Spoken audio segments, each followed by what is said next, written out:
Full.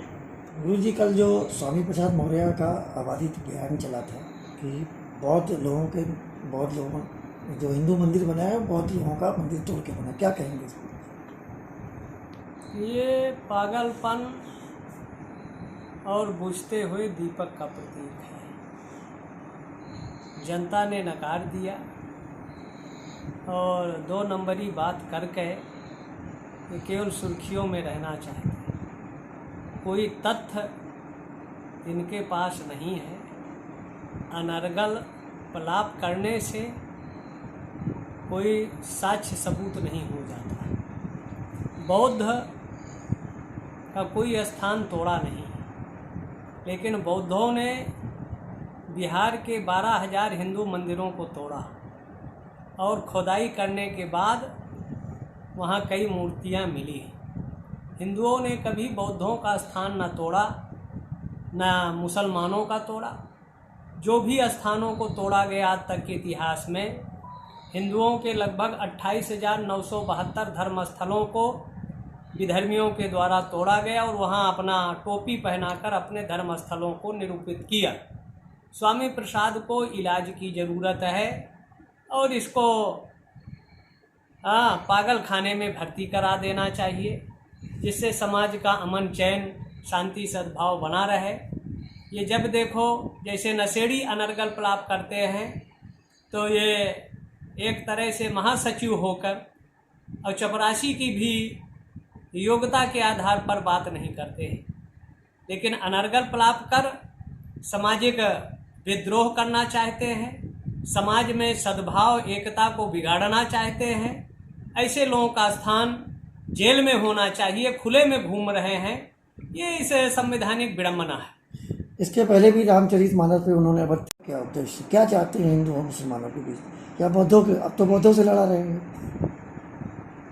ये देश में अमन चैन है, शांति है, तो ये सब देश का अमन चैन खराब करना चाहिए और इसका जवाब दिया जाना चाहिए। सठे साठ्यम समाचरेत।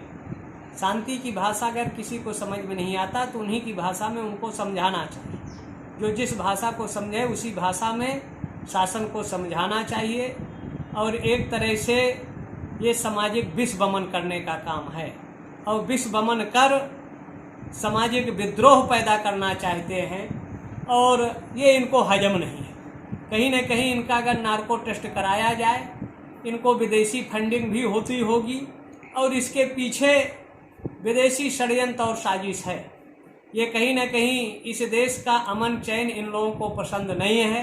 अगर देखा जाए तो यही अगर 14 के पहले तो यही बनारस है, यही दशाश्वमेध का घाट है, दिल्ली का पार्लियामेंट है, बम्बई के कई स्थल भारत के जो अशांति का केंद्र बने थे, जहां विधर्मियों के द्वारा बम ब्लास्ट कर अराजकता उत्पन्न की जा रही थी।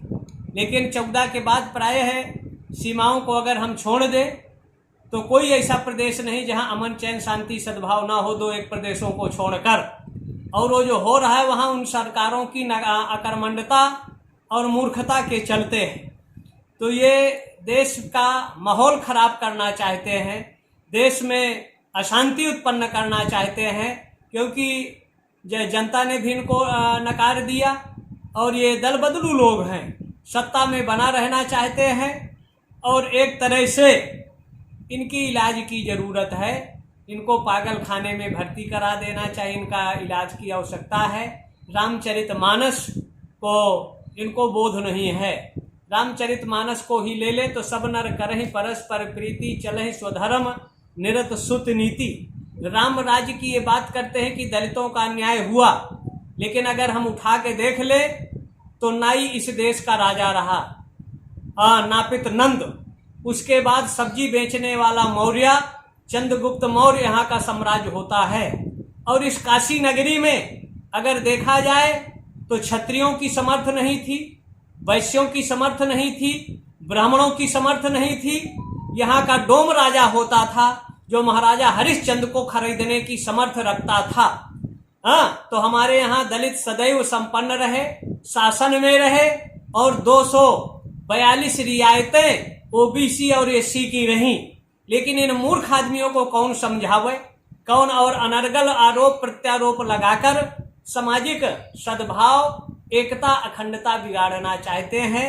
मानस का आधार अगर ले ले तो राम राज्य बैठे त्रिलोका, हर्षित भय गए सब शोका, सब नर करें परस्पर प्रीति, चलें स्वधर्म निरत सुतनीति। स्वधर्म का लोग पालन करते थे, और चाहे रावण रूपी ब्राह्मण रहा हो, चाहे शंभुक रूपी शूद्र रहा हो, जिन्होंने अपनी मर्यादा का उल्लंघन किया भगवान राम ने उनको दंड दिया।